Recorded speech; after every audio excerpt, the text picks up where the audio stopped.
खुद को शेर समझो पावरफुल मोटिवेशनल स्टोरी। इस दुनिया में 3 तरह के लोग होते हैं। एक वो जिसकी कामयाबी जल्द ही कदम चूमती है, दूसरे वो जिनको कामयाबी मिलने में काफी समय लगता है, और तीसरे वो जिनको कामयाबी मिलती ही नहीं। हम सब अपने अपने जीवन में बहुत मेहनत करते हैं, लेकिन कभी कभी हमारे मेहनत के हिसाब से उसका फल हमें नहीं प्राप्त होता है।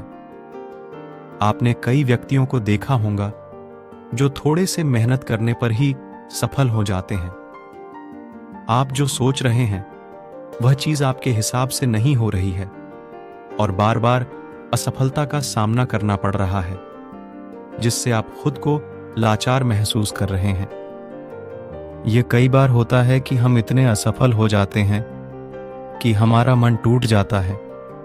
हम अपने आप को कमजोर और हारा हुआ महसूस करते हैं और बहुत निराशा भी रहती है जीवन में। निराशा क्यों ना हो, क्योंकि हमने तो बहुत परिश्रम किया था। जितना हमसे होना चाहिए था, हम अपने सामर्थ्य से भी अधिक परिश्रम करते हैं। मुझे अपने परिश्रम के हिसाब से फल नहीं मिला और एक बार फिर असफलता का सामना करना पड़ा। जैसे आज के समय में स्कूल होते हैं, ठीक उसी तरह पहले के समय में आश्रम होते थे और लोग अपनी शिक्षा प्राप्त करने के लिए आश्रमों में जाते थे। उस समय हर शिष्य अपने गुरु का बहुत सम्मान किया करता था। प्राचीन समय में लोगों को किताबी ज्ञान से ज्यादा व्यवहारिक ज्ञान सिखाया जाता था। राजवीर की संघर्षपूर्ण जीवन प्राचीन समय में एक आश्रम हुआ करता था, जिसमें विभिन्न प्रकार के विद्यार्थी शिक्षा प्राप्त करते थे। वे शिक्षा प्राप्त करने के बाद अपने अपने राज्यों में वापस लौट जाते थे। उन्हीं में से एक राजवीर नाम का शिष्य था, जो अपने गुरु से शिक्षा प्राप्त करके अपने राज्य लौट आता है। वापस आने के बाद अपने काम में लग जाता है। समय के साथ साथ राजवीर बड़ा होता गया। राजवीर के परिवार की स्थिति अच्छी नहीं थी। उनके घर वाले सोचते थे कि जब राजवीर आश्रम से शिक्षा प्राप्त कर घर वापस आएगा तो वह बहुत ही सफल होगा और अपने परिवार का भला करेगा। लेकिन सब कुछ इसके विपरीत हुआ।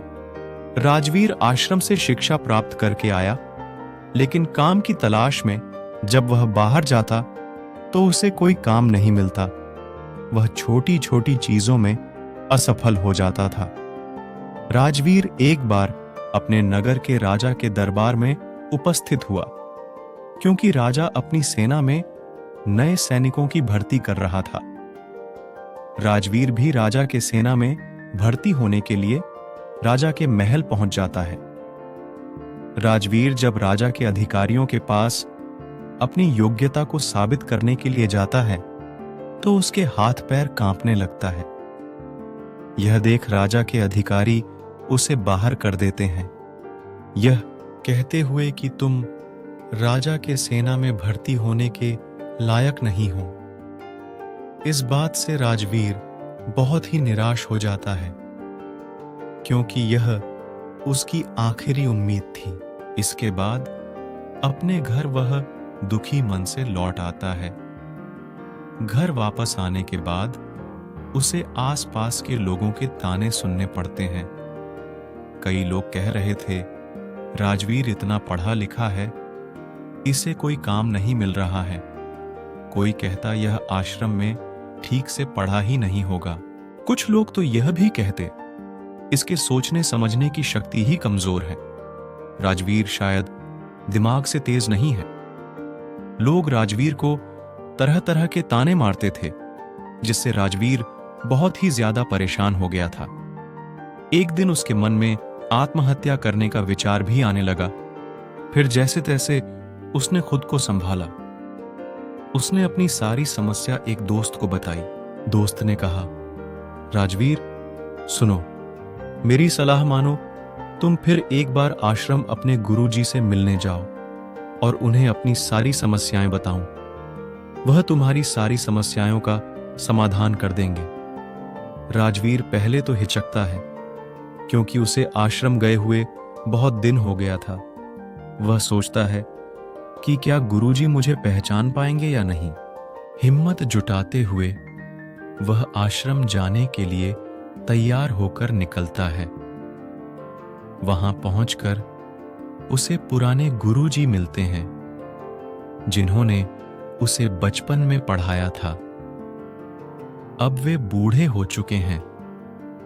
राजवीर उन्हें अपनी सारी समस्या बताता है। राजवीर की समस्या का समाधान। गुरुजी शांतिपूर्वक राजवीर की बातें सुनते हैं। राजवीर गुरु से कहता है, हे गुरुदेव, मैं कहीं भी जाता हूं, असफल हो जाता हूं। मैं किसी भी परीक्षा में पास नहीं हो पाता हूं। मैंने अपनी पढ़ाई अच्छी तरह से की है, फिर भी मैं अपने जीवन में एक असफल व्यक्ति हूं, जिसकी वजह से मेरे दिमाग में तरह तरह के नकारात्मक विचार आ रहे हैं। गुरुजी कहते हैं, तुम परेशान मत हो, मैं तुम्हारी सारी समस्याओं को दूर कर दूंगा। उसके बाद गुरुजी राजवीर को एक कहानी सुनाने लगते हैं। शेर और भेड़ की कहानी। एक चरवाहा जंगल में भेड़ और बकरियों को चराता था। भेड़ को चराते चराते वह जंगल में इतना दूर चला गया कि उसे एक शेर का बच्चा मिला। शावक ने अभी तक अपनी आंखें नहीं खोली थीं। छोटा बच्चा सबको प्यारा लगता है, जानते हुए भी कि वह शेर का बच्चा है। चरवाहे ने उसे उठा लिया और घर ले आया। शेर का शावक धीरे धीरे बड़ा होने लगा। भेड़ के बच्चों के साथ खेलता, घास खाता, भेड़ की तरह ही बोलता और अपने आप को भेड़ मानता था। अब शेर का बच्चा बड़ा हो गया था। एक दिन शेरों के झुंड ने भेड़ियों के झुंड पर हमला कर दिया। सभी भेड़ दौड़ने लगे और उस बच्चे ने भी उन भेड़ों के साथ भागना शुरू कर दिया। वह बड़ा हो गया था, लेकिन भेड़ों के साथ ही भाग रहा था। भेड़ों के झुंड में भागते हुए उस शेर के बच्चों को देखकर उस हमलावर शेर को बड़ा ही आश्चर्य हुआ। उसने भेड़ों की तरफ से अपना ध्यान हटाया और उस शेर के बच्चे को ही पकड़ लिया और उसे समझाने लगा कि तू क्यों डरता है, तू तो खुद शेर है। दूसरा शेर जो भेड़ों के झुंड में भाग रहा था, उसने कहा, शेर तो जंगल का राजा होता है, उसकी दहाड़ से सभी जानवर कांपते हैं। हमलावर शेर उसे पकड़कर एक कुएं के पास ले गया और कुएं के अंदर उसका चेहरा दिखाकर कहता है, देख, तेरा चेहरा मेरे जैसा ही है और तेरे पंजे भी मेरे जैसे ही हैं। दूसरे शेर जो भेड़ के साथ पला था, ठीक है, मेरा चेहरा तेरे जैसा ही है, मेरे पंजे भी तेरे जैसे ही हैं, मगर तू तो बहुत शक्तिशाली है, मेरी आवाज से तो कोई डरता भी नहीं है। हमलावर शेर ने कहा, तेरी आवाज से भी लोग डरेंगे, बस तू खुद को शेर समझ। जिस दिन से तू खुद को शेर समझ लेगा, उस दिन से सब तुझसे डरेंगे। तुझे महसूस होगा कि तू भी एक शेर है, तेरे पास भी ताकत है और तू भी जंगल का राजा बन सकता है। जब तेरे मन में यह बात आ गई, तब तू किसी से नहीं डरेगा। हमलावर शेर फिर कहता है, तू डरकर इसलिए भाग रहा था क्योंकि अब तक तू अपने आप को भेड़ समझता रहा। जब तू खुद को शेर समझने लगेगा, तेरे अंदर से यह डर भी खत्म हो जाएगा। यह डर तुम्हारे अंदर इसलिए था क्योंकि तू भेड़ों के साथ रहता था और खुद को भेड़ समझने लगा था, और बचपन से सभी ने तुझे भेड़ ही समझा है। तुझे अब तक किसी ने शेर कहकर पुकारा ही नहीं है, इसलिए अब तक तू खुद को भेड़ समझता आया है। कहानी को समाप्त करते हुए गुरुजी ने कहा, राजवीर, तुम्हारे भी जीवन में यही हो रहा है। तुम्हारे पास सारी योग्यताएं हैं, फिर भी तुम खुद को भेड़ ही समझ रहे हो। गुरुजी फिर कहते हैं, इसका सबसे बड़ा कारण है कि कोई तुम्हें प्रोत्साहित नहीं कर रहा है कि तुम भी कर सकते हो।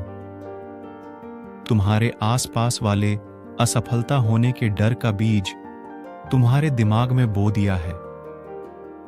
बचपन से लोग तुम्हें अयोग्य ही बोल रहे हैं, जिससे तुम्हारी मानसिक दशा अयोग्य सी हो गई है। गुरुजी फिर कहते हैं, जब किसी व्यक्ति को लंबे समय तक अयोग्य और असफल बताया जाता है तो वह अपने आप को कमजोर और लाचार समझने लगता है। इस दुनिया में प्रोत्साहित करने वाले लोग बहुत ही कम होते हैं और नकारात्मक ऊर्जा देने वाले लोग अधिक होते हैं। वे चाहते हैं कि तुम जीवन में सफल ना हो, क्योंकि वे तुम्हें आगे बढ़ते हुए नहीं देखना चाहते।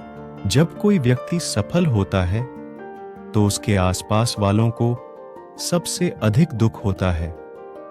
सफल होने से पहले तुम्हें खुद में बदलाव लाने का प्रयास करना चाहिए। जैसे शेर की तरह समझने की कोशिश करो। जब तुम अपने आप को योग्य मानने लगोगे तो तुम्हें खुद पर भरोसा होगा और खुद ही सफल हो जाओगे। गुरु कहते हैं कि बच्चे को बचपन से ही यह शिक्षा दी जाती है कि तू कुछ नहीं कर सकता है। तू कोई काम करेगा तो उसमें तू असफल ही होगा। लेकिन अगर उसी बच्चे को यह सिखाया जाए कि तू शेर है, तू कर सकता है, तो यह विचार उसके दिमाग में बैठ जाएगा, जो उसे सामर्थ्य प्रदान करेगा सफलता को प्राप्त करने के लिए। जहां चाह वहां राह। हमें किसी भी बच्चे को कभी भी कमजोर या लाचार नहीं बोलना चाहिए। जब हम ऐसा कहते हैं तो वह वास्तव में खुद को कमजोर और लाचार समझने लगता है। उसे लगने लगता है कि वह कुछ करने योग्य ही नहीं है, क्योंकि उसे बचपन से ही यह सिखाया जा रहा है कि वह ऐसा है, वह वैसा है और वह कुछ नहीं कर सकता। ये सभी विचार उसके दिमाग में बैठ जाते हैं, जिससे उसका आत्मविश्वास कमजोर हो जाता है। सकारात्मक ऊर्जा की महत्वपूर्णता तब गुरुजी बोलते हैं, बचपन से ही तुम्हारे साथ भी यही होता आ रहा है। लोग तुम्हारे अंदर नकारात्मक ऊर्जा का बीज बोते आए हैं। आज वो बीज असफलता रूपी वृक्ष बन चुका है। तुम्हारे अंदर एक भय निवास कर रहा है कि तुम एक असफल व्यक्ति हो। तुम अपने जीवन में कभी कुछ नहीं कर सकते। सबसे पहले तुम खुद पर विश्वास करना सीखो, अपने अंदर सकारात्मक ऊर्जा भरो, तो फिर अपने आप सफल हो जाओगे। गुरुजी कहते हैं, कहीं जाने से पहले, कुछ करने से पहले अपने अंदर सकारात्मक ऊर्जा का संचार करो, फिर उस काम को करो। देखना, सफलता तुमसे दूर नहीं जाएगी। राजवीर के गुरु उसके समस्याओं का समाधान करते हैं और उसे मार्गदर्शन देते हैं। इसके बाद राजवीर नए उत्साह के साथ काम करता है। अपनी मेहनत और गुरु के मार्गदर्शन से वह सफलता की ऊंचाइयों को छूता है और अपने लक्ष्यों को प्राप्त करता है। कहानी का मुख्य संदेश है कि सफलता को प्राप्त करने के लिए आत्मविश्वास और सकारात्मक सोच रखना चाहिए। किसी भी व्यक्ति की सफलता उसके दिमाग के अंदर बसे सोच और मन में भरे आत्मविश्वास पर निर्भर करती है। अक्सर हमारे आसपास के लोग हमारे अंदर नकारात्मकता भरने की कोशिश करते हैं, लेकिन हमें उनकी बातों पर ध्यान नहीं देना चाहिए। हमें खुद पर विश्वास करना चाहिए और अपनी सामर्थ्यों को पहचानना चाहिए। यह कहानी हमें यह भी सिखाती है कि हमें अपने बच्चों को सकारात्मक सोच और आत्मविश्वास के साथ प्रेरित करना चाहिए। उन्हें अपनी क्षमता को निखारने और समृद्धि के मार्ग पर आगे बढ़ने के लिए प्रेरित करना चाहिए। बच्चे को नकारात्मक सोच से दूर रखकर उन्हें सकारात्मकता की ओर प्रेरित करना हमारी जिम्मेदारी होनी चाहिए। इसके अलावा हमें यह भी याद रखना चाहिए कि सफलता का मार्ग सीधा नहीं होता। सफलता के लिए मेहनत, उत्साह और सहनशीलता की आवश्यकता होती है। हमें हार नहीं मानना चाहिए, बल्कि हर मुश्किल को एक अवसर मानकर आगे बढ़ना चाहिए। इस प्रकार हम अपने लक्ष्यों को प्राप्त करने के लिए सफल हो सकते हैं। उम्मीद करते हैं आपको हमारी खुद को शेर समझो कहानी पसंद आई होगी। तो हमारे चैनल को सब्सक्राइब करना ना भूले। मिलते हैं ऐसे ही मोटिवेशनल वीडियो के साथ।